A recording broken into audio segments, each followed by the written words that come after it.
Is CBD good for dogs? Maybe you've been thinking about adding it to your dog's supplement routine, but you're not sure if it's actually worth it. Now, I've already shared a lot about CBD from the health standpoint in the past, and I'll link to those videos up above in the cards as well as in the description below. But in this video, I want to talk about how CBD ties into behavior and training. So if your dog has trouble focusing during training, avoiding cues that they used to know, maybe not being as quick when it comes to doing the behaviors they already know, or just seem more reactive to you, this video is going to break it all down, so stay tuned. Before we dive in though, for those of you who don't know me, my name is Lisa. I'm a certified professional dog trainer, an Atlas Assistance Dog certified trainer, a Catch Academy mentor, and a Canine Good Citizen evaluator, and I love helping dog guardians and handlers better understand how to train using humane science-based methods. That said, just a quick disclaimer, this is not a replacement for advice from your dog's veterinarian. If you're unsure about any new supplements or just changing up anything in your dog's routine, always consult with your veterinarian. And my other disclaimer is that if your dog has any severe behavioral issues, I recommend consulting a vet behaviorist who is able to prescribe medications as well and kind of address some more severe issues. But in this video, I'm going to be talking from a general dog training standpoint and what I've seen in my work as a professional dog trainer. So first, let's talk about how health impacts behavior, because I think a lot of people are not familiar with how intertwined health and behavior are. I always like to start with this analogy. So let's say you're driving home from work and you've had a really long day. You had a bad day at work where your boss yelled at you, you have a migraine, and you're stuck at this red light. And as soon as the light turns green, you're about to make it, but then someone cuts you off and goes ahead of you. You might feel really upset because you've already had a bad day, and you might even lose it. You might slam on your steering wheel, you might flip them off, but maybe on a normal day, you would just sigh and kind of wish them well and move on with your day. You could have the same exact situation happen, but have completely different reactions based on how you're feeling internally, as well as how stressful of a day you've already had. Behavior is information that your dog is providing to you. And so dogs are no different. The only difference though is that they can't speak to us in a language and tell us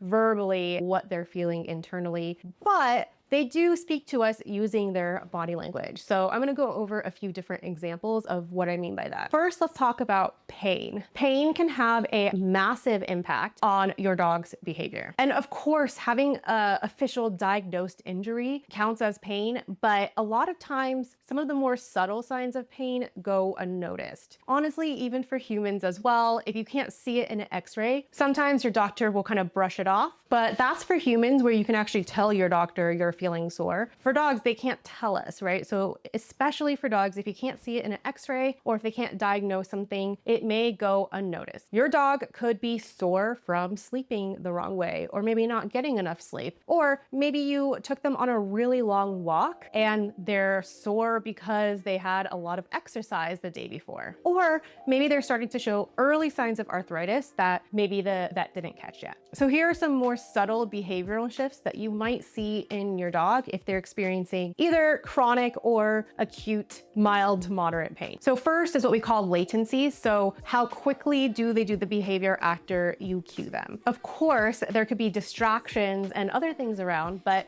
if your dog normally sits pretty quickly when you say sit, and now they're taking kind of a long time, or they offer different behaviors instead, that might mean that they're experiencing pain when they do the movement going from standing to sit. Now, once again, I do want to mention that there could be other causes for this, like anxiety and things like that. So you do always want to look at the whole picture. Another sign is avoidance, like if you ask them to sit on a slippery surface and they just don't do anything, or they look at you like they don't know what that means, that could be a sign of either pain or they just don't want to do it on that slippery surface. I've seen people try to get their dog to sit when it's snowing outside. Some dogs don't like the feeling of the cold on their butt. So yes, there are other reasons, other than pain, but it's a sign that maybe there's something more to look into. And then finally, modification. They offer a different behavior than the one that you initially cued. So with my dog Ziggy, when he first started having some more moderate arthritis pain, when I asked him to sit, instead of sitting, he would offer a spin instead, because that's less pressure on the joints. And so that's just an example of how a dog can kind of tell you that they're experiencing some level of pain. It's important not to label this as quote unquote disobedience, because this is actually just discomfort. And in fact, most, I would say like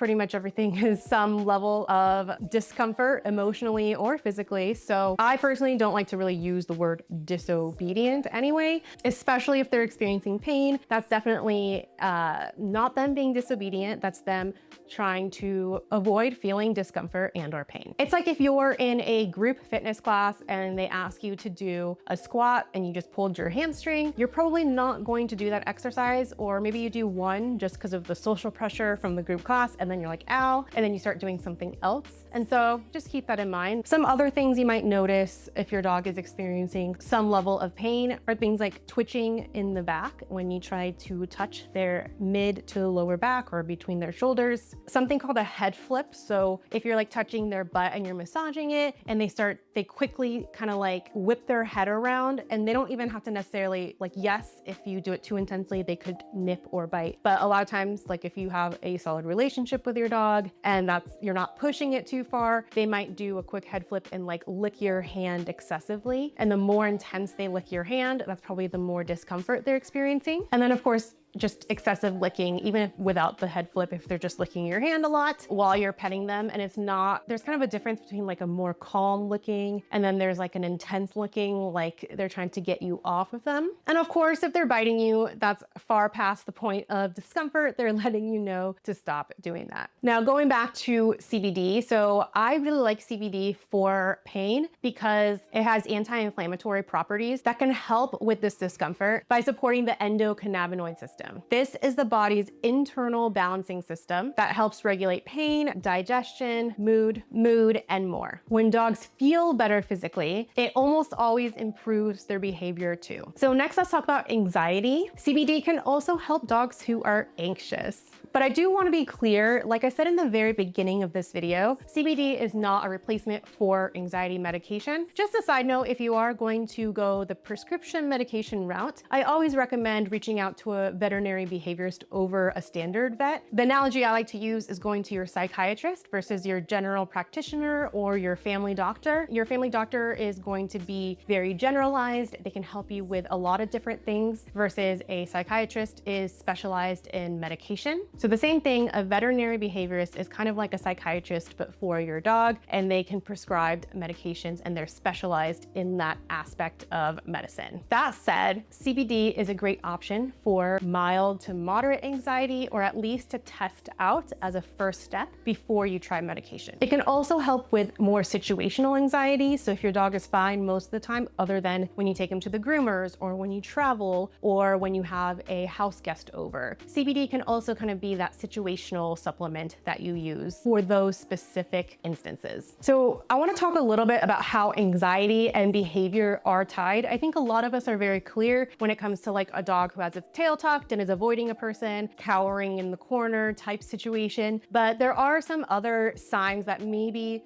people might tie mistakenly to something like disobedience or quote unquote being stubborn. First, when a dog is experiencing anxiety, and people too, your digestion slows down, meaning you have less of an appetite. So when dogs are turning down treats, when they normally take treats at home, that can be a sign of stress going up. Another big one that can be affected is potty training. This is because just like us, back in the day, anxiety served the purpose of being able to get away from predators or danger in general. And so when you are being chased by a lion or a predator, and same with our dogs, you want all of that energy to go towards being able to run. So non-essential functions start to kind of shut down when your anxiety increases. And so that's why when you have severe anxiety, bladder control goes away. Think about people who accidentally pee on a roller coaster. It's not that they aren't potty trained, but it's usually because it scared them so much that they peed. Tissue repair and learning is also shut down. And then of course, the more anxious they are, the more their digestion slows down, which is why your dog may start to turn down treats when they get more anxious.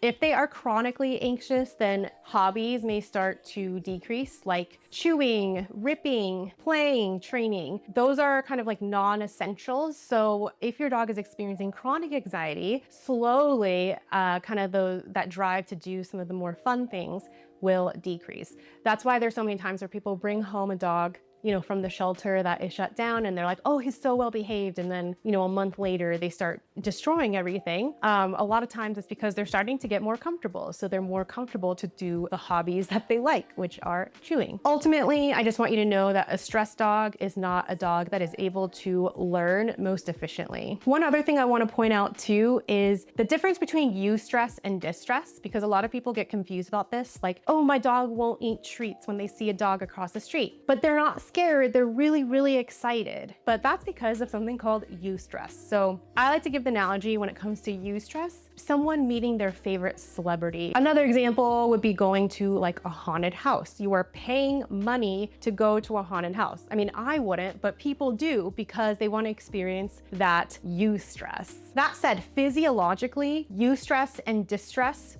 do the same thing. So your heart rate increases. If you've ever met your favorite celebrity, like a long time ago, many moons ago, I met Selena Gomez and I wanted to tell her how much I loved Wizards of Waverly Place, but I was too nervous and I ended up just smiling for the picture really nervously and then leaving. That's an example of eustress. Ultimately, whether it's eustress or distress, it doesn't really matter. Learning shuts down and your dog may forget how to do certain behaviors that are more complex or more challenging. This is why I love CBD as a supplement, because it can really help lower that anxiety baseline so your dog's nervous system can finally start to chill. When they're more chill, that means they'll be more receptive to training, more willing to eat so you can use food more strategically during your training sessions, and less likely to react to triggers, or even if they still were to react, they're more likely to be able to engage in training that will help with that counter conditioning and desensitization to various triggers. Again though, CBD is not a cure-all. You still need to do the training and the counter conditioning, but it can take the edge off so your training actually has a chance to work. Now, this next one is going to be kind of tied into anxiety, which is digestion. We talked about how anxiety can affect digestion, but I put this as its own separate category because there's dogs that don't have anxiety that have GI issues. There's a lot of science that shows that CBD may support digestion, which also does affect behavior. If you've ever felt nauseous or just not well,